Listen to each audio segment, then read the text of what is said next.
We should start the show today by singing the Torchwood theme. Okay. But you go. You can do one part, and I'll. Would you prefer to do that? No, that's the end part. That's the end. What, that bit? No, we gotta do the. Well, yeah, maybe that part is what you was doing there. Sure, I can do that.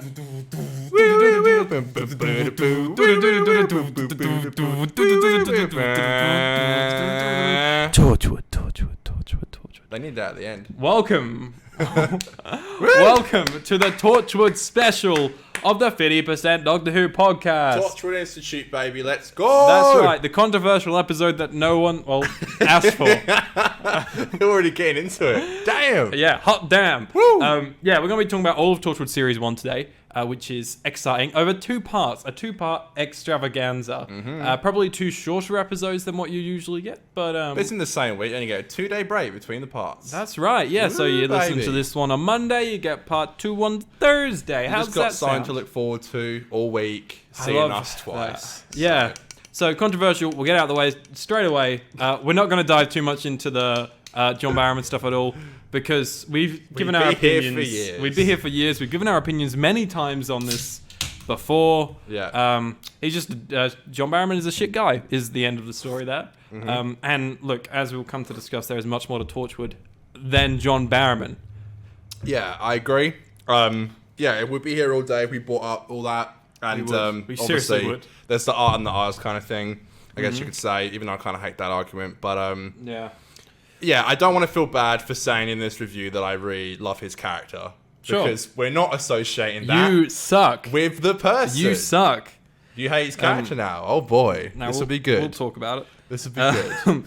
So yeah, we're going through all 13 episodes. Part 1 will cover episodes 1 to 7, I think we said we'd do. 1 to 7, yeah. And then part 2 will be 8 to 13 along with a bit of, closing riffraff. We'll give an average score for the series.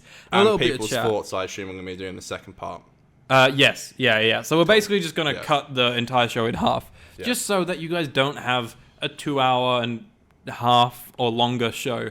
Because, look, I'm sure that's some people's cup of tea. And I used to kind of like that. But now I prefer, hour-long shows. So that's what we're kind of aiming for at the moment. Okay. Yeah. But there is a few little tidbits of other Doctor Who things to talk about, because we are obviously primarily a Doctor Who podcast. The 50% Doctor Who podcast. That's what we're called. It's on the tin. Right? We're not the 100% Doctor Who podcast. No. Otherwise, we wouldn't be talking about Torchwood today. No. News. Who knows news? The Who News segment. Let's go. Who knows? What's the news? It's not news. Well, it is. Yeah, go on. A trailer dropped for Legend of the Sea Devils, which came out a week ago by the time that this episode of the podcast is airing. I saved my booty. I did. Because I was on holiday and I was going to do a video, and then you just jumped out of nowhere like a hero. I broke that trailer down. I made a great, really in-depth video. Thank you. I can't believe you did that. You filmed it, you edited it, and got it out in 4 hours. Yeah, it was a grind. Man was onto it. I saw the trailer came up and turned to Nick in bed and was like, I gotta go to work. Threw on my fucking bat suit, ran down to the office, and then just started editing and filming. Okay, you really saved my ass. And because I was on holiday, I was driving back home from a place called the Cervantes, which I'm actually going to again this week. Oh, lovely. So it was great though. I really actually loved your video. Thank you. It was great. Well, I did need to do a video because I hadn't done one on the channel for a little bit. So if you want to check out that video, and also another well-timed video was Connor's Why Legends of the Sea Devils needs to succeed. You can find those videos and the video of the podcast over at the 50% Doctor Who podcast YouTube channel. We're going to be putting some more effort into there. I'm going to change up the look of the thumbnails and stuff, because I think they're looking a bit cringy now. I don't know. I just look a bit stale. But you can also talk to us over on Twitter and Instagram at 50doctor. Tell us your thoughts on things like fucking Torchwood. But anyways, the trailer, what did you think? It did what I wanted to do, which was interest me more. So that's good, at least, because I wasn't too keen.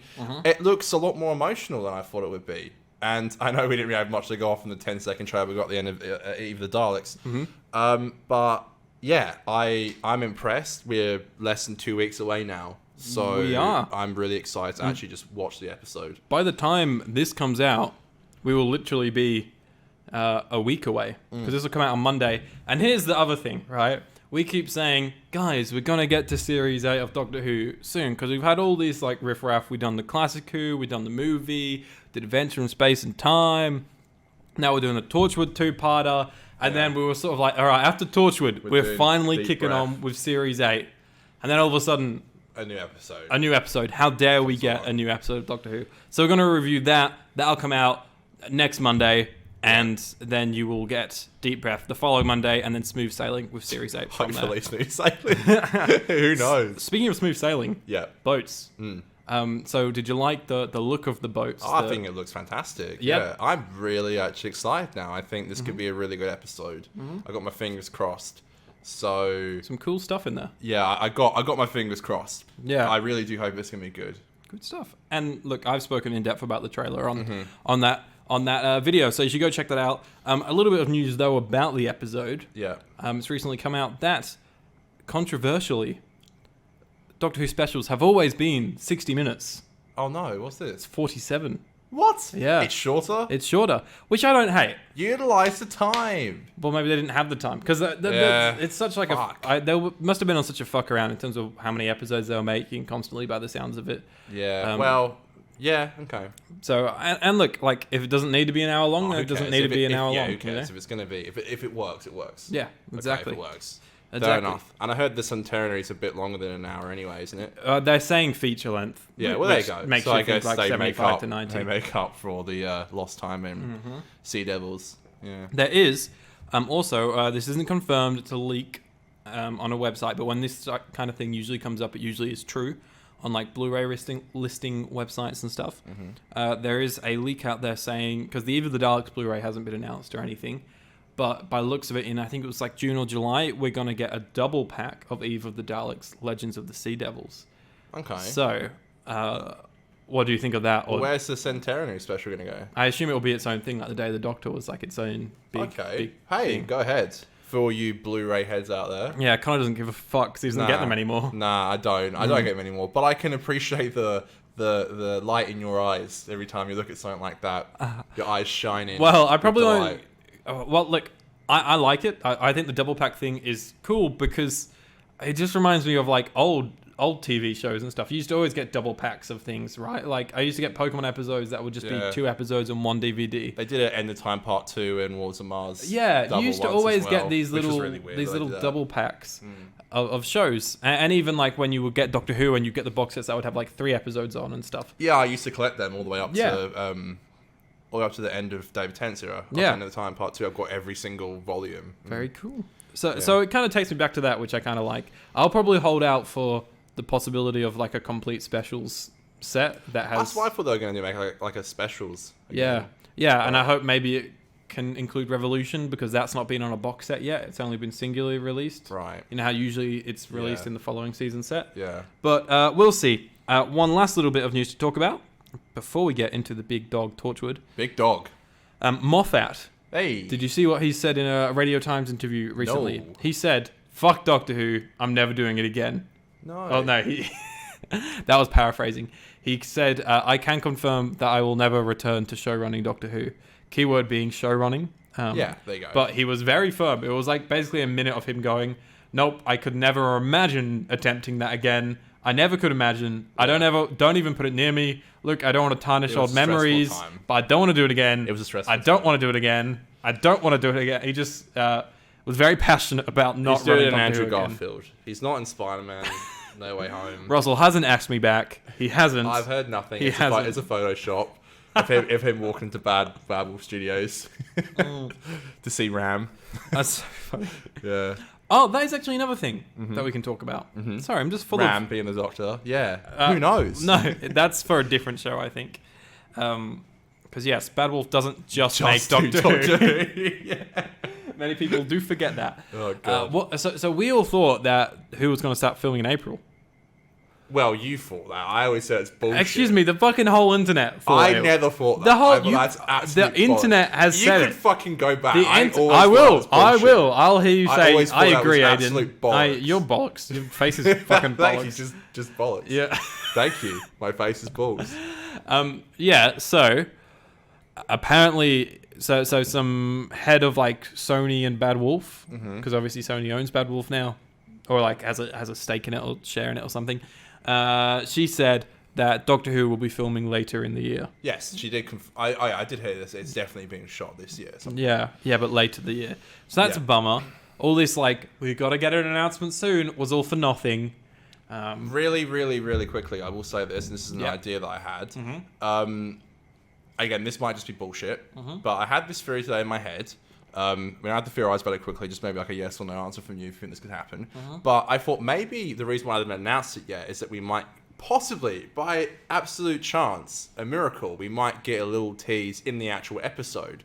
And I know they shot the episode before maybe Russell was even confirmed. In Legend, but they kept the TARDIS set up. They could have done a little pickup shot. They could have done something. It might just be that they reveal something. It's something Chibnall might do. Show the regeneration, like show what she'll become before it happens. I feel like Chibnall's going to do something completely different that we haven't seen before. One last fuck you if you didn't like him. Yeah. That's maybe 5% chance of happening. But I still can't get over my head why they kept the TARDIS interior up if the TARDIS isn't in the last scene. Well, I think... so anyone asking, when they wrapped on the Centenary special, they kept the setup for a few weeks before they pulled it down. But look, I think it's just one of those things, to be honest, man, where it's like, you want to keep it up until you know you don't need any more pickup shots. Fair enough. You know, so That's until you're solid the way through the edit. Answer. Yeah. But I think we might most probably get something. I think it would be nice to have like a little tease at the end that either gives us like just something to know what's happening in the 60th year, you know, just to look forward to. But at the same time, it's like, if we got to wait till the centenary, like I'm not that fussed. Russell has said in numerous interviews that he's not saying a word until Jodie's era's done, which that's not till October though that it finishes. And so surely if they're filming later in the year, they're gonna have to say something. But look, who knows? It would be cool to leave it until the centenary to see who 14 is or something, but leaks and simply do not live in that time anymore. That's right. Connor, I'm trying a new beverage. Yeah? Well, a new beverage to me. We've never tried them before. I've never tried Captain Morgan's Pineapple Spice. I've tried it straight from the bottle before. Drinking from the bottle. But not in a premixed can. It's definitely getting spicy in here. Aiden's cracking open the old premix. And it's covered in beer. Because what you didn't see was when me and Connor were walking to the office, I for some reason thought it was I don't know what I thought. I tipped my bottle of beer all over my pack of Morgans and my computer and my set of Torchwood and my shirt. I had to change my shirt. Yeah, yeah, which is... That's nice. Nice, lovely. Nice. Nice stuff. So this set here, you know, right now, it's a cool set. It's big. It's a bulky set. I was thinking about that set today. So I remember you buying that. I got it for Christmas or something. Yeah. But it is just DVD, so I watched like the first 2 episodes on here. The weird thing is, all the discs only have like 2 episodes on. Okay. Which is weird. So usually you get like 4 to 5. Yeah, so from episode 3 onwards, I just watched on HD on Stan. Yeah, fair enough. And it just meant I could watch them at Nick's because we had to smash through so many in a short period of time. But because of this disgusting man, we're going to put the set this way and have Gwen Stacy on Gwen Cooper. Sorry, I thought we were in Spider-Man for a Stacy. I thought we were talking about Spider-Man. Gwen Cooper can face outwards. My water bottle. Connor, shall we get in to the 50% Doctor Who podcast Torchwood special? Let's do it. 50. That's so cool. 50. It's not cool. That is sick. It's dumb as fuck. That's sick. It's dumb. I was literally making it and like crying of laughter. I love that. That's a banger. Dude, that's a fat remix. I did it in like 1 minute. I literally just cut up. It's so poorly edited. I absolutely... Do you want it again? Yeah, go on. 50, 50, 50. 50, 50, 50. 50, 50, 50. How did you think of that? I don't know. Your head? I don't. Jesus. I'm a sick fuck. Wow. That's how. I absolutely fucking love the Torchwood theme song. I believe it's one of the only things that Murray composed. I might be Ever. wrong. For Torchwood. He's like never composed. I don't ever. think he does the full score, so I think that was one of the only things he does. Mm-hmm. And I fucking love the intro and the outro music. I fucking jammed to it. It was in my top 100 Spotify things one year. That's how much I listened to it. Yeah. See, I get a lot of scores in my top like 100 and stuff, but I never get theme songs because like they get so, you know, rightfully so overplayed because every time you put on an episode it goes. The exception is this one. Except this one. Oh, never mind. Digga. Yeah. Okay, let's do a quick round of where was Connor when he watched this? Okay, so we're going way back now because now we're at the point where we're reviewing Peter Capaldi's era, so we're much older now. We're going back to when season 2 had just finished. Yeah, it's between 2 and 3. Woo. So we're going all the way back. Whoa, when we were young. Whoa, we're so young. Just turned 8 years old, and I know it's because we were about to move to Australia, and we'd sold our house, and we were living with friends. A couple days before we moved to Australia, and I heard about this show right here, Torchwood. And I was amazed. I was so fucking keen. Really? Because I loved Captain Jack as a character. And I was so keen to watch this. And my mum told me that it was for adults. And I was like, you know, you're in that phase where you're like, I'm not a kid anymore. I'm an adult. I can watch whatever I like. And I distinctly remember it being on BBC Three. I remember it being a 2-episode premiere. So we got Everything Changes in day one in the same night. Did we? And I remember being so excited to watch it. And I sat down with my friends to watch it. We were men. We were going to sit down and watch this TV show. It was Doctor Who. It was Rusty Davis. How scary could it be? Never. I've seen Doctor Who. It doesn't scare me. Doctor Who's never scary. Sat down. I remember throughout the episode, we were like, this is fine, it's fine. Until, ladies and gentlemen, I got scarred for the rest of my life. By the sex monster. By the Weevil. Oh, shit. In episode 1, there is a scene where I think it's like a janitor or something goes down a hallway and he gets fucked up by a Weevil. And I remember seeing that, and the absolute fear that rushed through my body was insane. To the extent where I couldn't watch the series. I literally watched this episode. I watched day 1, and then I watched Countryside, all episodes, was also terrifying when you're a kid. It is. This series terrified me, and I couldn't go back and watch it until I was like in like year 9 because I had so much trauma with it. And I got my auntie to send for my birthday the season 1 and 2 box set, and I finally watched it all in one. And I still, when that scene comes up in episode 1, I get so many warm memories because of how much it fucking terrified me as a kid. I actually shat myself, and we got so scared we all ran to our parents. Physically pooed his pants. I swear, we all ran to our parents, and they're like, "Oh, we're turning this off." I shat myself. It was so scary. Great memories though. I kind of remember it happening. I don't remember like really watching it, and I definitely didn't watch the series all together live or anything. Yeah. But and to be honest, I don't know if I watched any of this as it came out, series 1. I don't have any firm memories of watching these episodes like that. That's why it was cool for me to go, and I really wanted to do this rewatch because I just felt like it was a part of Doctor Who that I'd seen but really don't remember much of. Yeah, right. Excuse me. But the one thing I remember, and for some reason I want to say it's around Children of Earth time, so I could possibly leave that story to then. But I think I was in the UK when Children of Earth was coming out. And this maybe says something about the time. Maybe it says something about a member of not a close member of my family, but a relative of sorts. But there was a trailer for Children of Earth was on the TV. And I was young. I say silly. We all say silly things when they're young. Yeah.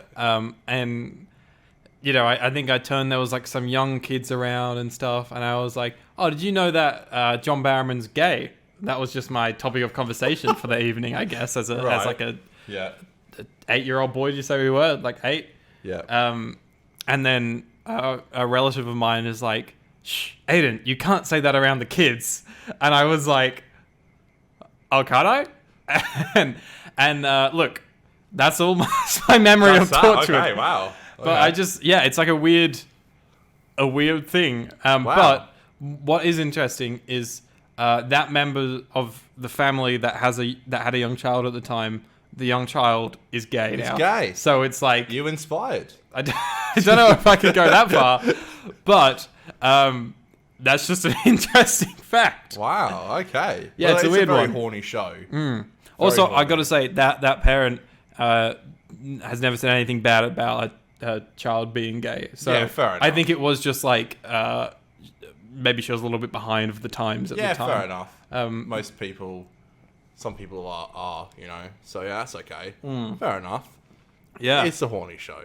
What are you gonna do? It does things to you. there's a lot of horniness. It's fucking horny as hell. Yeah, It really did just be like, let's be so like, let's fuck. yeah, like I feel like in episode 1 they really, especially with that like Weevil scene stuff, and there's like there's only one fuck in the first episode, but it pretty much gets in the first episode everything out it takes every box, and I feel like it was trying to be like, yeah, this isn't Doctor Who. Which Yeah. I love that. We need something, and I really do think we are going to get something like this again. That's why I have so much fond memories of it, because I always thought it was so cool that it was part of the Doctor Who universe, but it could be its own thing, and it could be It is cool. MA 15. Whatever we call it. I'm going to start broadly and controversially Okay. about this season. And I want to say that with all of the controversy of John Barrowman aside, I'd like to say that I do think that one of the weakest components of this series is Captain Jack. Really? Wow. I believe that, and I never, the thing is that Eve Miles, who plays Gwen, I think got done so dirty because, all of the marketing is Captain Jack. All of it is. But, we follow Gwen Cooper's story. We're with Gwen the whole way. Jack is like an ominous figure, I guess. Kind of quite a different Jack than what we see in Doctor Who. I much prefer him in Doctor Who. He is quite different, isn't he? He is. I think he's kind of boring in this, and he's kind of... Look, one of my notes for the finale is I realized that I was bored of seeing Jack on screen. Right. And I felt like John Barrowman hadn't brought anything new to the role since the first couple of episodes of the series. Like, he was just constantly this guy that was just snapping. Since Small Worlds, where he sacrifices the young child, and that's when you're like, oh, fuck, he's actually quite dark and twisted. Since what else then, could I have done? I'm like, since then, literally anything. He like just does that. Like he's just this like strict kind of boring boss guy. You don't see any kind of charisma around him anymore.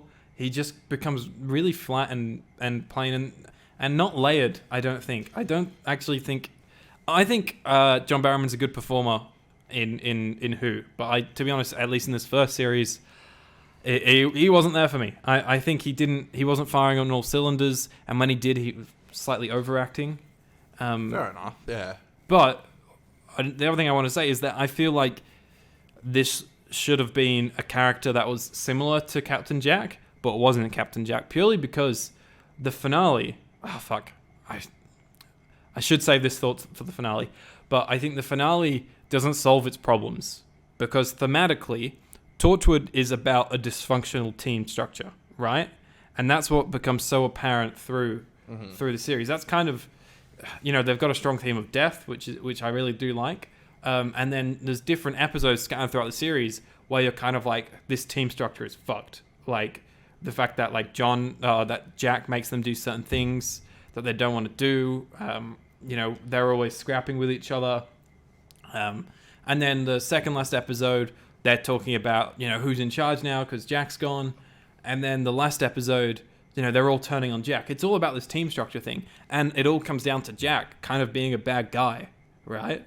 But then in the finale, none of that gets solved. In fact, Jack goes up to Owen and says, I forgive you. Yeah. And I was like, motherfucker, no, Owen forgives you. Like, that's so condescending. Yeah. I think that was only referring to him shooting him. But I get your point. Yeah, you're right. Probably. You're right. It is. It's a messy first season for sure. It's very good highs, but then there's just some really weird lows. Kind of writing styles, I think, are scattered everywhere. you finish one episode and then it's the next and it's completely different, and there's nothing wrong with that, but I just feel like these episodes could have been structured better. Like, in my head canon, I always remembered, I always thought that Countryside was after Cyberwoman, but it's not. There's Small Worlds, which is a really terrible episode between Cyberwoman and Countryside, but in Countryside, you really feel all the impact that they had in Cyberwoman. But there's this weird episode in between. Like, for example, Small Worlds has a bit of... It has a bit. It does. It does push it on, I think. Part where a lot of stuff gets brought up that happened in Cyberwoman. Like the Gwen and Owen kiss. Yeah. Yanto's girlfriend gets brought up. Which is why in my head I always forget there's episode 5 between 4 and 6, because I always forget, because it always just feels like it was meant to be after it. I think strange. Something that's weird is all of Russell's Who is 13 episode series with 3 two-parters in it, but this is 13 episodes of all single part stories. Yeah, you know, which I just think was. I actually don't hate it. For some reason, I think it somehow works in this. But what doesn't work is the fact that all the stories are quite similar. They are quite similar. Countryside stands out because it's not just them running around Cardiff Bay and stuff. And whilst I love that, in it at all. Yeah, and whilst I love the hub and I love Cardiff Bay. Yeah, it's just every episode is that, you know. And I'm not one. View Cardiff. I don't like. It's basically NCIS Cardiff, right? That's very true. That's what it's trying to be, and it just with aliens thrown in. Yeah, with a bit of aliens, which just didn't quite work for me. Are we tackling every episode, or are we just gonna talk about everything as a whole? We're gonna tackle every episode. That was a bit of riffraff. All right. One last thing before we get into that. Let's just talk very briefly about the characters. So I've said that I didn't like Jack pretty much at all this series. He had his moments, definitely, but he wasn't big for me. What did you think of Jack?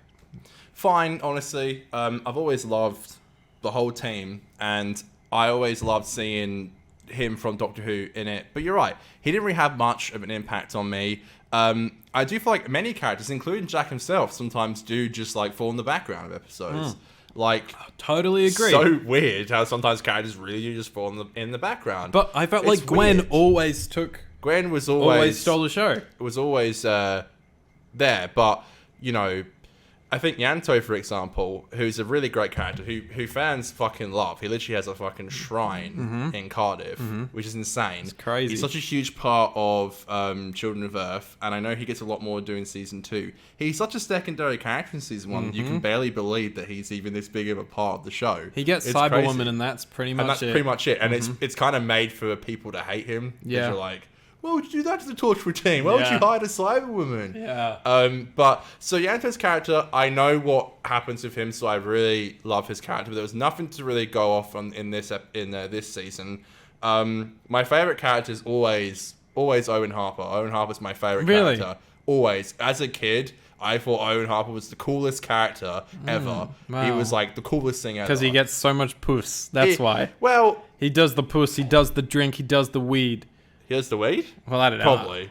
He looks like the type of guy that is on crack. He's just he is a massive cunt, though. He straight up is. The only episode I watched with my girlfriend was Countryside, and she was like, "Why is that guy complaining the whole time?" And I'm just like, he is, and I know he is. I know he gets a bit of a redemption arc in season 2 from memory. He has the most interesting arc in my opinion. Oh well, after Gwen. Yeah, obviously. Yeah.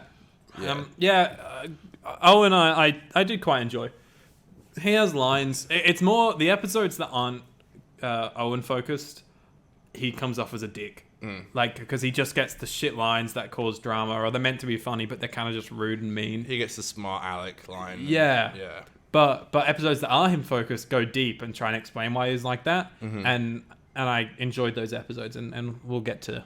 Yeah. We'll get to them. What about Gwen then? You mentioned Gwen. Gwen I really like as a character. I like her dynamic at home with Reese. I love Reese. I think he's hilarious and such a great part of the series. And their home dynamic mixed with Torchwood is really interesting. Yeah. Though I do feel like they write Gwen as this slag. And you see it so much with women in TV where it's like, the only way she could deal with all this trauma is by cheating on her boyfriend. It just like makes her look like this horrible person, which makes it hard to root for her when like Reese is such a lovely guy. For me, it's just weird. I didn't interpret it that way. For me, it was like she has no one else to share this experience That with. I get. That I got. And sure, cheating is a terrible fucking thing. And it's never to be justified. But I think that it was way too looked over. Did Reese finds out, right? Or did she make him forget? He finds out. That's such a dumb scene. She made him forget, right? I always, when that scene came up, I was like, oh, I forgot about this scene. And then I was like, why don't I like this scene? I remember why I don't like it. And then I remember the whole jogging theme. No, I don't. Look, if they're going to do it, do it. But I feel like it never really went anywhere. They kind of just stopped sleeping together. Yeah, I agree. It wasn't written in. They kind of just stopped sleeping with each other. And then I don't even think it ever even gets brought up again in season 2. And I'm like, if you're going to do something that big, like at least... It's another huge problem I got. At the end of the series, apparently Yanto and Jack are together. They share a kiss at the end, and apparently they've been having sex. Sorry. And I'm like, when was this happen? That was the worst time for me to choke on my water. Like, excuse me? What? They what? It's just weird. You can't say that in front of the kids, Connor. The kids. I'm sorry, the kids. It was written in there. Like, there's this line in They Keep Killing Susie where it's like, there's a lot of things you can do with a stopwatch, which I believe is how long you can last before jizzing. And I think that's what the joke was. I didn't understand it. Apparently they're sleeping together. I was like, you're going to shove that in your ass? It doesn't ever get like, if you're going to do it, that's great. Yeah. Do it. But why hide it? And then they share a kiss at the end, and it's like, and then Owen makes a comment like, "Oh, your fuck buddy Jack," and it's like, what? Yeah, there's little lines and little looks throughout the series, and then it finally kind of happens in the finale. I think it went from them hating each other in Cyberwoman to him kind of forgiving him, and they have they barely have anything together, and then they're like sleeping together, and then they're sharing a kiss at the end of the series because he's still alive, and I'm like. Where was Yanto's arc of realizing he did love Jack and I don't know, or was attracted to Jack? I don't know. I love Yanto though. You're right. No, yeah, Yanto's great. I love all of them. Tashiko's episode is fantastic. I really like it. Written by Toby Whithouse. When she has got stuff to do, it's really interesting, and I think the way she just wants the team to like her and just want people to like her as a person. I think a lot of people can relate to that. I can relate to that. I really related to that from her. But again, gets thrown in the background a lot. Probably second to Yanto. Yeah, I agree. I think the series kind of puts them into stereotypes sometimes. Like she's the tech whiz, and Yanto's the coffee boy. And then it's like the dick, the doctor. It's like the physician. Yeah, but he's kind of just the dick as well as his stereotype. Always love Owen Harper. Cool, alright, let's do it. Let's go episode by episode, beginning with episode 1, Everything Changes. So this is obviously the episode... I do remember watching this at some point for the first time, the whole shot, how it starts, and Gwen's looking over, and things. So it's the episode, Susie's on the team, and look, I'm gonna be honest, don't remember a thing about the plot of the episode. My notes here, I've made little notes on each episode because I watched them over like 6 weeks. So I made sure I wouldn't forget. My notes here say, a great introduction to the characters. The entire cast is on top form, except for Susie, who fizzles into the background. So other than the Gwen stuff, the episode doesn't really have much of a plot because the plot is Susie's bringing people back to life or something. The plot is basically like she wants to keep using the glove, which I think is a really cool idea. The glove, but obviously the only way she does that is by getting bodies. So she is killing people to then bring them back as like experiments and stuff. Yeah, it does fall into the background, the plot, which I don't hate. It does. It actually does. You're just like, okay. I thought it introduced us to the world of Torchwood really well. It does. It's a shame the plot was kind of in the background. I feel like it could have maybe needed like a 60-minute slot just to fully introduce all the characters and do the plot justice, because it literally came to the climax and I was like, oh yeah, it's Susie. She's the bad guy. Yeah. And I didn't really feel anything towards it. I was just like, oh, okay, sure, we'll go with that. I mean, it's cool. Like, I think it's cool that there was like a member of Torchwood who like kind of went rogue, and then Gwen takes over her spot, and it gets brought up again. And obviously, they keep killing Susie. Episode 7, I think, Which or is 8. cool. Yeah. That is cool. Mm-hmm. And I think it is a very good introduction to the team. And It is. Gwen's job, how Gwen finds Torchwood. I've always loved the who ordered pizza the Torchwood joke. Oh, that's brilliant. Yeah, there is some great scenes. Sorry, I'm a twat. And yeah, dude, there is some great stuff. A great introduction to the hub, and even just like Gwen's life. What's so funny? There's a fucking dinosaur in the hub. Yeah, the pterodactyl. It's just flying around. That comes in handy later on, and it's it doesn't really show up again, does it? Nope. I think the last appearance is in Cyberwoman. You don't really see it again. Yeah, well, it flew off with Cyberwoman, didn't it? Weird, man. Yeah, that's just. I remember when I saw a pterodactyl in the show, I was like, "Whoa, this is sick." Pterodactyl's flying around Cardiff now. I always remember because like the hub gets blown up in Children of Earth, and I'm like, "Rip that big boy!" Just gets blown up. gets yeeted. Rip the pterodactyl. Yeah. But other than that, I really. Weevils, Matt. What do you think of the Weevils? The Weevil introduction was really good, and I do like them. I like the fact that that Torchwood has its own kind of monster. I love that. You know, it just lives in the hub. I love that. Yeah. There's one in the hub. It gets used in combat. Episode 11. Yeah, and we see a few of them throughout the show because I think they're in the start of Children of Earth as well. I think they are, yeah. Yeah.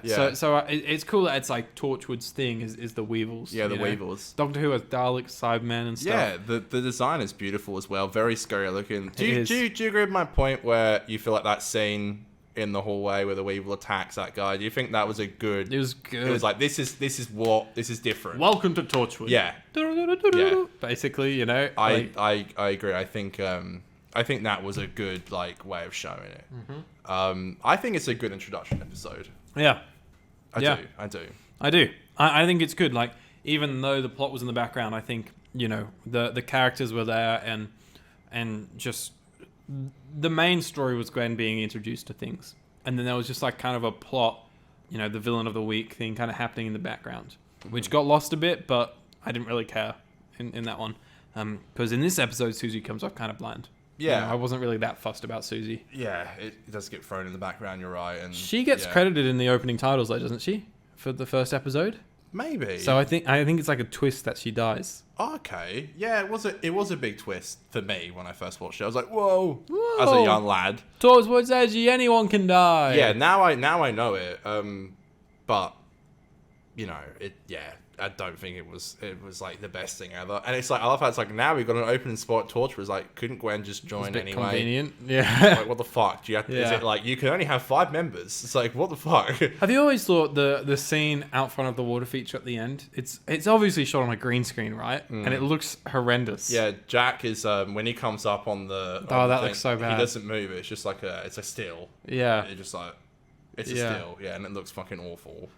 Yeah. It looks terrible. Though I think it does a good job at showing that Jack's immortal, and Gwen kind of always knows until the end of the series when, well, he gets shot by the Cybermen and they get a bit suspicious, but until the final episode they realize he can't die. Yeah.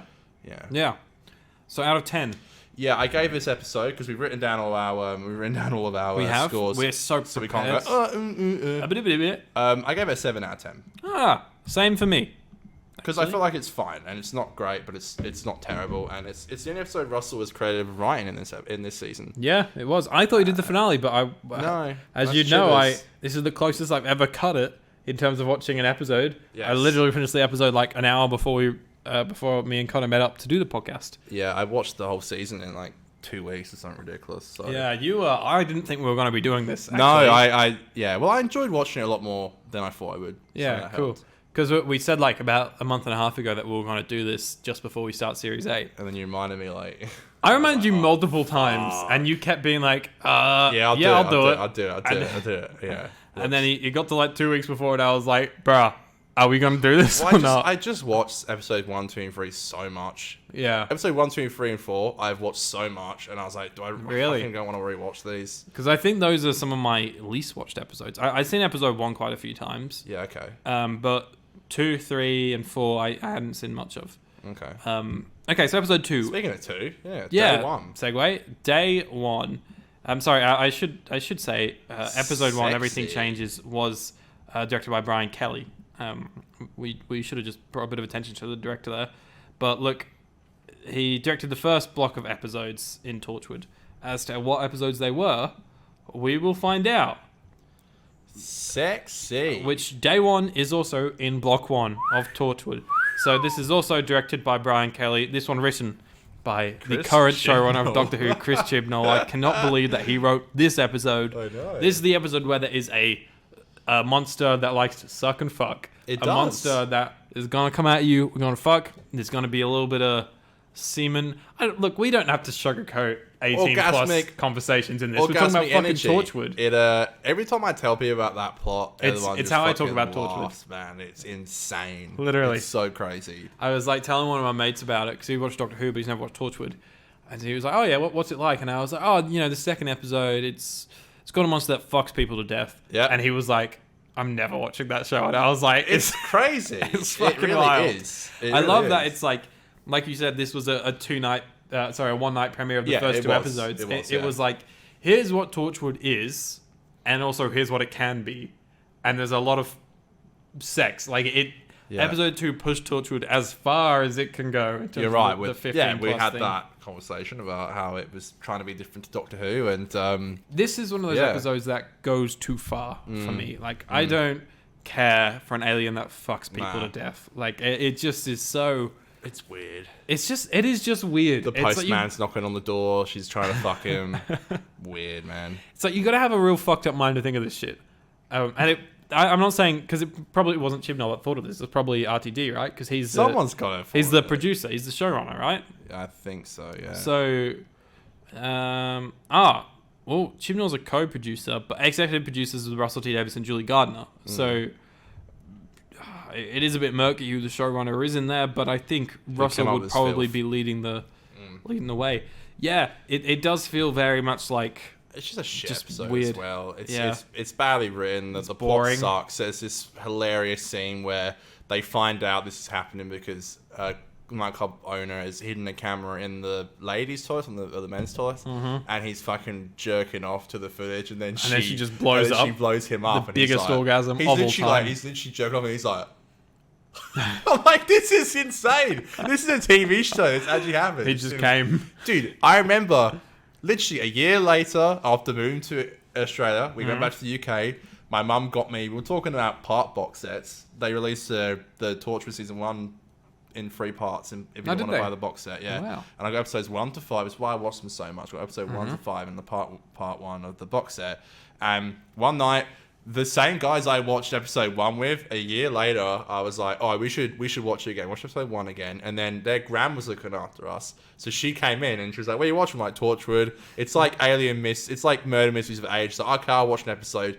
And I shit you not, I put on this episode, and it was one of those awkward. And I was tiny. I was like 9 years old, and I watched it with her. Connor was 9 years old, jacking off to... No, I wasn't. I remember. I now know how fucking awkward that was, and she just sat there like straight faced the whole time. I couldn't imagine what she was thinking.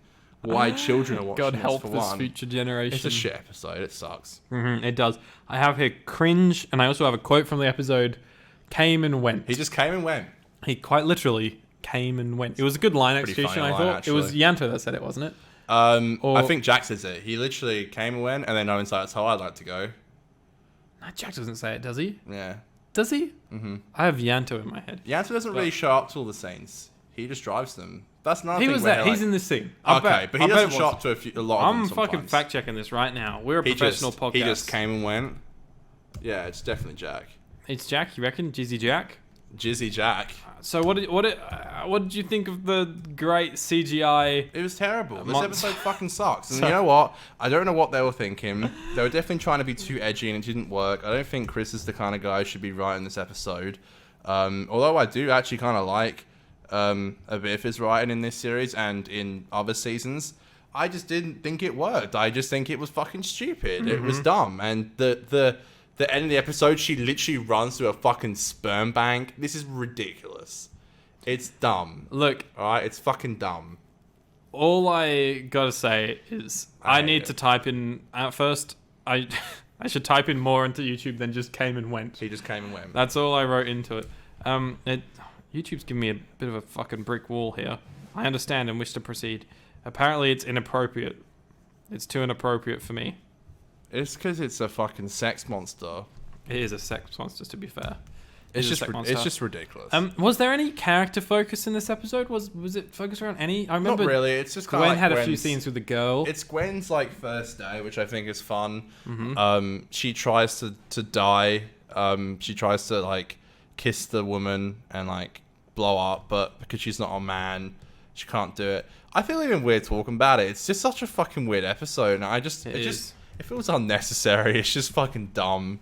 I don't know why they made it. Whatever, who cares? It's just a fucking stupid episode. Mm-hmm. It's just dumb. But yeah. It is dumb. I don't think I'm going to be able to find this Came and Went thing. Sign to his fucking I'm stand trying now. desperately to figure it out. It literally is Captain Jack, I swear. It's so not. It is. He just came and went. Wronger than you'll ever believe. Do you I'm have any not other wrong. No, any other thoughts? I think it's dumb. I don't know. I don't really have anything else to say about it. Yeah, neither do I. I like Reese a lot. He's just at the beginning. He's like, "Where are you going?" Yeah. He's like, "I'm going to work." I'm There's going. a massive meterite flying in the sky. Oh, I forgot it starts with dumb. that, doesn't it? Yeah. Okay, so what would you rate out of 10? I've got 3 out of 10. Really? Okay. It's. I thought I was going to be the lowest. Actually, I'm changing mine to a... No, I can't. I've got my score. Yeah, I gave it a 4. I didn't quite hate it as much as well, I didn't like it at all. 4 is probably definitely being a bit kind to it. But look, I'm going to stick with my guns and give it a 4. Yeah, okay. Well, that's interesting. Aiden's fact-checking my ass here. I'm currently fact-checking whilst running a show. It's crazy. All right, so Ghost Machine, episode 3. Aiden hates this episode for some reason. What's the plot of Ghost Machine? Tell Basically, me, 'cause I don't fucking know. They're running after a kid, and they're like, "There's got some stolen alien technology." And then Gwen grabs his jacket, and it's like, "I lost it. I'm sorry. He ran away." It's like, "No, Gwen, you got it. You got it." It's like, "No, he got away." Like, "No, check his pocket." And he does. She does, and she finds the Ghost Machine, and she gets sent back. And then you just see this like kid walking through Cardiff. By the way, with peace and love to children actors. This child actor is don't be mean to the child actor, Connor. Horrendous. And he's like, "I don't know where I am. I want to go home." And I'm like, "Fucking kill me. This is awful." I remember that. Look, great. You know what? I feel this so much with Torchwood. It's a really good idea with some awful. What word am I looking for? Awful. It's a great idea with awful. I can't concentrate because you're watching the episode in the background where the fucking guy goes away after fucking. I just currently was watching bad execution. The sex explosion scene from that episode. And I can confirm that Connor was right. It was Jack that said came and went. We spent 5 minutes with you fucking trying to find the damn thing. When I love you doing this explanation in the background. I'm just watching the Torchwood sex. Yeah, I can't even put a fucking sentence together because I can't fucking think. But yeah, it's terrible execution. Though a really cool idea. Like, I like how Owen touches it, and he goes back and he sees a man like abusing a woman, and I think it's like theorized that she's dead. And then that was kind of interesting. Yeah, and he hunts him down in the present. But it gets way too convoluted, I think, with Gwen touching both of them, and she sees that he's like, "Oh, he was going to kill him," and then the kid that they were after is like, "I saw myself dead on the street." Mm-hmm. It doesn't really go anywhere. Literally, Gwen accidentally kills him because he literally just like goes to Gwen and he's like, "You saved me," and then he runs into the knife and he's like, "Oh!" And then he is on the floor. I was going to talk about this. It's so bad. He goes to hug Gwen and runs into her knife. She's holding it like this. She's rolling. Motherfucker. Dude, yeah. Motherfucker is literally in arm's length. Runs you can around. see it. He's like, "Thank you." Gwen, as well, though, like Gwen runs around with guns. She got her safety course done, right? That's part of being a police officer. Bang, she's holding a knife just like this. And he's like, "Thank God." And the knife looked fake as well from memory. Like, everything about it looked horrendously bad. And come on, he literally just dies. And I'm like, all right, it's like this big. Like, I'm sure it would hurt and it's horrible. And if you, I think it got him in a vital organ, probably. Sure, it did. Slit his neck. This episode kind of fucking sucks as well. Okay, hold on. One thing. we were talking about it looking cheap. Everything looks cheap in this season of Torchwood, I gotta say. Which I'm not too part of fussed me on that. feels I think it's like fine. they instead of going for 13 super cheap episodes, they should have gone for like 10 slightly more budget episodes. Like even just like the way it's shot, like it always just looks cheap. Sorry, back to the episode. I thought you were standing up for this episode. I like it a lot more than the last episode. I just think, again, it always seems to lose it in the third act for me. Like the idea is so cool, and I feel like they could really have done something sick with it. But it just ends with a fat man who's an abuser running into Gwen's knife, and it's just stupid. It's just, the writing is just so not smart at times. Though, can I just say, I completely love this season. I think it's fantastic. I had so much fun watching it, and I love the show. But when you really think about it, they're not that good. I'll be honest. I watched this Some episode are really and wasn't interested in it from the time I put it on. Like I just was, maybe I wasn't in the mood for it or something. But the whole way through, they were doing like all their detective work and stuff, trying to be super NCIS Cardiff, and like it was just exposition though. Like the dialogue literally wasn't even trying to hide it. Like these murder mysteries, obviously they're full of exposition. Sorry, little voice break there. Exposition scenes when you're talking to characters to get the truth out.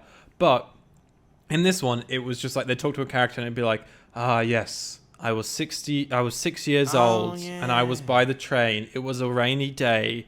I was very sad and there was a man. The man was the writing was horrendous. Do you think it was a good idea though?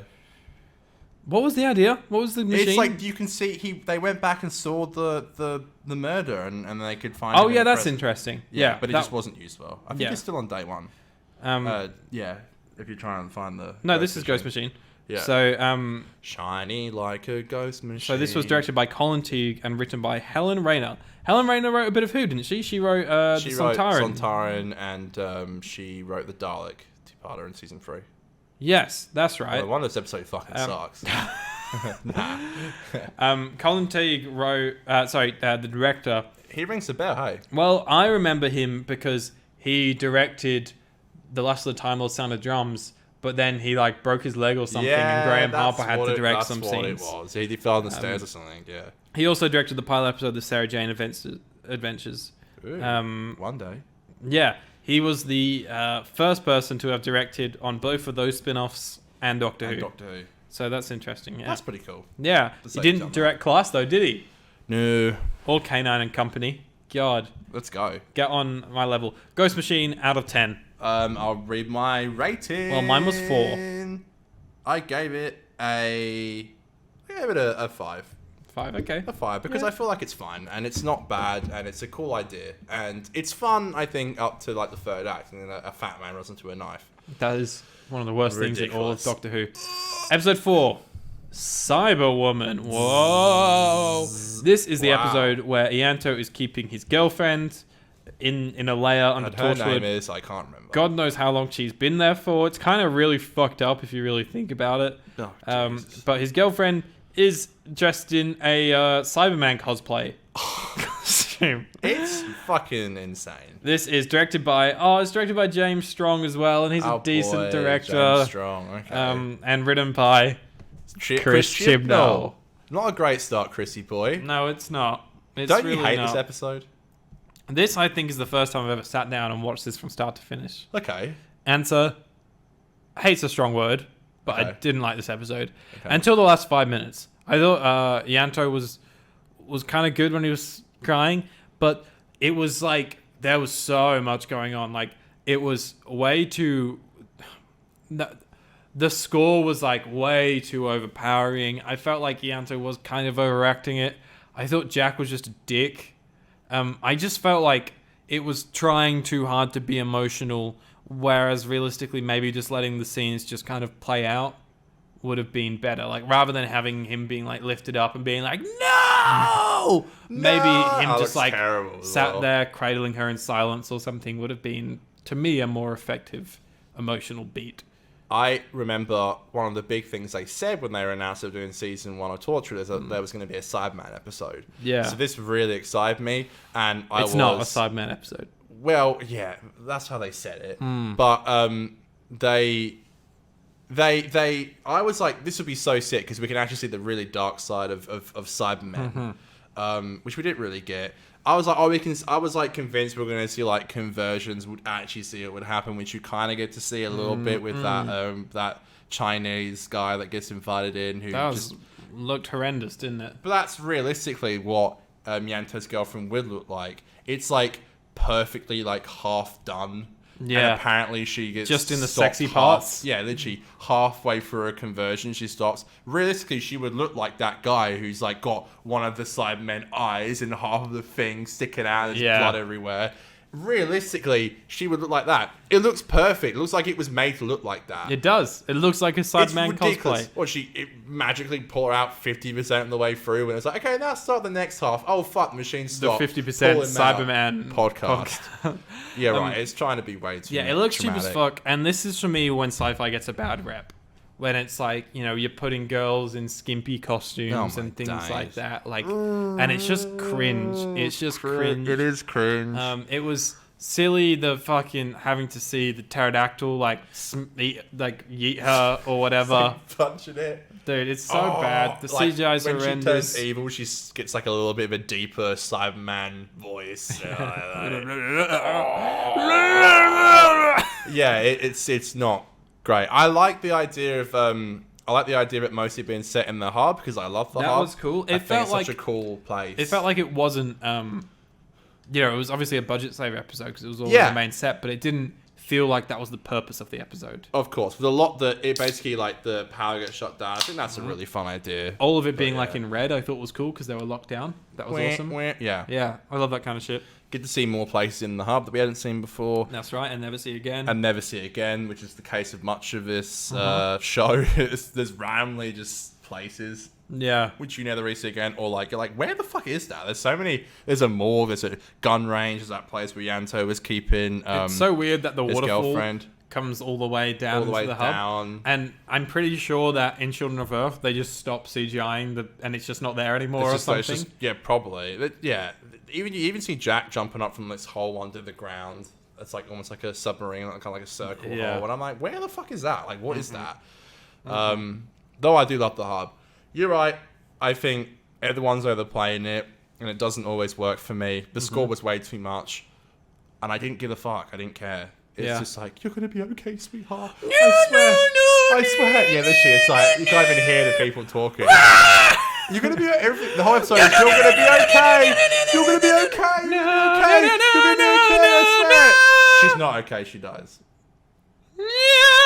And then, there's some cool stuff with like the team being dysfunctional and Gwen. Yeah, this is where you kind of first kiss. First start to understand it's dysfunctional. That kiss was shit. I forgot that happens. They're literally like, there's so much room in there. There's a shot where you can see like they can just trying get. To be so horny. They can move. They can roll over and not be on top of each other. But no. They had to make him kiss. There's a hilarious scene where they're stuck in there, but it's such a cliche and right, and we're like, they're hiding from the Cyberman, and then the phone goes off. And it's like, God, obviously that happens. But there's a funny cut between like Reese being like, I've had a few beers and we're going to get a curry. And I'm like, of course Reese calls when they're hiding from the Cyberman. That man is perfectly timed. It's just Chris Chibnall being like a shit writer. Sorry, I do Chris. like Chris. I'm sorry, I'm not trying to shit on him. But these early episodes of Torchwood are not great. He does some good stuff, particularly in season 2. IMO. Out of 10, Cyberwoman. Cyberwoman, though I think it's shit, I do think it's fun. I give it a 6 out of 10 because I did sit there the whole time like, hey, this is shit. I love this. But it was just kind of fun. I'm going to give Cyberwoman a 5.5, so a little bit lower than you. Maybe the difference is I just don't have like rose-colored glasses like you do for it. I really do. I should preface that. I have rose-colored glasses on for this entire show. Okay, let's do one more and then we'll call it the end of part 1. Okay. Podcast, right? We did drag it a little bit. We dragged the start quite a lot, but now we're flying through them. So cool. So Small Worlds, episode 5. This is the pedophile likes for little God's kids. sake. And, what the hell? It's so weird. It's so weird. CGI fairies. I was going to say this before, but Dylan has also reaffirmed this in his Just Twitter things. PS2 fairies was legitimately my statement about them. Those fairies look absolutely terrible. It's beyond terrible. Can I say though? This is one of we kind of said the plot. This episode was one of the first ones that I do kind of remember watching. Okay. I think this is the first one that I watched as an adult. I actually think that I bought this on iTunes, just this episode or something. I don't know why. And watched it. You like fairies? Yeah, that's it. Or like it was on late at night. I don't know. Somehow I just watched this episode and had access to this one episode. And I remember as a kid being scared shitless. Yeah, I was terrified when the fairy like kid. reaches its hand like down the guy's throat. Which looks awful, but I sent that picture to you. It does, but as a kid, it doesn't. Yeah, you know? I should preface again. This entire TV show scared the absolute shit out of me. Mm-hmm. Yeah, it looked horrendous. Literally, like I think John Barrowman got a terrible like director's note because like. Literally, they're like, I'm sure the director's like, we'll CGI a fairy here. You and Gwen just do this. And he's just like, he's like this. But I swear the fairy is like facing here. Yeah. And he's just like, whoa. And then it grabs him by the neck and he's just like, yeah. And it genuinely looks terrible. The whole pedophile thing was like completely unnecessary and just really weird. And I didn't need to see it. And I didn't need to hear him justify why he likes doing it. It was just strange and I didn't like it. Yeah. One thing I really liked in the episode, though, was the woman that Jack used to see, and that was very cool. Yeah, the old lady. She says that it's like his dad. Yeah, I thought that was lovely. One of the times that I did like Jack's character. I'll be honest, I don't hate this episode. Like, it's not great, but it's probably my favorite since the first episode so far. Wow. Okay. And so out of the 5, it's my second favorite, and I don't know. I think maybe I have rose-colored glasses on this one because I know it scared the fuck out of me as a kid, and that does help. I like the Jack stuff. And I honestly like the ending. I know it's fucked up. I know he just gives the kid away. But this was the one time... I feel like I'm going to end up saying this a few times. But this is the one time in all of the Jack being dark moments where I was like, I believe him. Like, I kind of believe that he felt like this was the right thing to do. What else was I supposed to do? But it is sort of one of those things where it's like, the whole show he's trying to be the Doctor on Earth, right? But this is not something the Doctor would do. And he knows that, right? So it is weird. Like, the Doctor would find another way, right? Yeah, good point. But what I did love was the characters all... There's no ending to the character arcs in this episode. They're all just kind of like, mad that was fucked up, and they walk off in silence. Yeah. This was the first time in the show...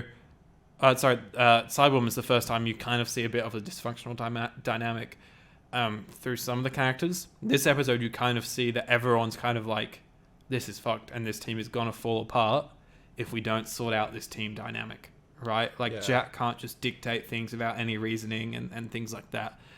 So I did really enjoy parts of this episode. But it's just a depressing episode. This poor woman loses her fiance and her daughter in the same 5 minutes. Purposeful dick fiance. He is a dick, though. Yeah, he's like, people have written such stereotypes in this show as well, I think. It's like, you're right, it is like the tech nerd, the doctor. When I say doctor, I mean like Owen Harper. Yeah. And you're right, yeah, the horrible stepdad. You know, it's like, oh, fucking hell, like, you're right. And it's just a depressing episode. You don't feel good after watching it. And that's. I love the scene on the train, though. That is very good. And that terrified me as a kid. Yeah, I was like, oh, what is that? They've all got the flowers coming out of their mouth and stuff. That's an interesting choice. It's just reminded me of that Torchwood episode where all those things start burning through people. That reminded me of Class? You talking about Class? In Class, yeah. Yeah, they had the pebbles that like were burning through people's skin. I remember that, yeah. But that's what it reminded me of. Like, what's with Doctor Who's burning some pebbles? Pebbles? Is that what they called in Class? Pedals, yeah. Yeah, so this was directed by Alice Troughton and written by Peter J. Hammond. Troughton, I think, did direct a couple of episodes of Who. Okay. From memory, but Peter J. Hammond, I don't recall. Yeah, so this one is an okay one for me. Something that maybe it's weird because she is a young girl, but do you ever watch like episodes of things that came out like 15 years ago, right? And it's like a young actress or actor, and you're like, I wonder what they're doing now. I wonder if they're still acting and they're in stuff. Look up, yeah. So I literally like looked her up, and I don't think she does acting anymore. And like literally, like I promise you, I did not fucking stalk like crazy or anything. I just typed up her name on Google, and like there was a Facebook account there, and it was like hers. Like I didn't fucking stalk through it. Bonkers. I literally just clicked on it, and I was like, that looks like an older person of that person, and her location was in Wales, and I was like, Good on her. She just, as a kid, did a bit of childhood acting, and now she's grown up and she's got her own degree and or whatever, you know? Okay, interested. So yeah, that's always interesting for me. I'm like, this person was a kid kind of when I was a kid. When I was a kid, yeah. And I'm a different person now than I am then, so I wonder what this Yeah, person's what like they're now. doing. It's kind of weird because she's like a young girl in the show, so it's weird it's to be fine. Googling I her. don't think but anyone's going to think you're doing anything yeah, weird. no, that wasn't... I know, sometimes it just you have sounds to- weird. Sometimes you have to justify yourself because you feel like what you're saying is weird. I find sometimes when I think I say something like that and I re-listen to it, I feel like it doesn't come across that way at all, but I get why you have to justify it sometimes. Sure. But out of 10, Small let Worlds. me check. This is episode 5. I This gave it a is 4 out of 10. A 4? Okay. Yeah, I Wasn't a definitely huge like this fan. one a lot more than you. I gave it a 6. Okay. Yeah. So that's it then? That's it, yeah. What did I have to say anything else on that one? Spooked me as a kid. I have a bit of nostalgia for that reason. Kind of fell flat, super depressing, but also moving. Begins to raise the point of the toxic team. Yeah, I've covered all my points for Small Worlds. Okay. There we go. So, guys, this has been part 1 of our Torchwood Spectacular. Hey. Whoa-hooey. You'll get a bonus episode on Thursday that'll drop with part 2, and that's going to have us covering episodes 6 to 13, as well as a recap of just the entire season and our overall ranking of the season. So, stay tuned for that. Follow us on Twitter, Instagram, @50doctor. And you can watch the YouTube videos over on YouTube at 50doctor. Sorry, I can feel a burp like halfway up my Man's throat. gassy tonight. I am a gassy boy. Man's gassy. I'm a gassy boy. Guys, All right. we'll see you on Thursday. See you in 2 days. See you in 2 days. Bye, Thank have a you great so much time. for watching and listening. See you soon. 50, 50, 50. 50, 50, 50. 50, 50, 50. Wow, what an outro. What we like, honestly. This is our life.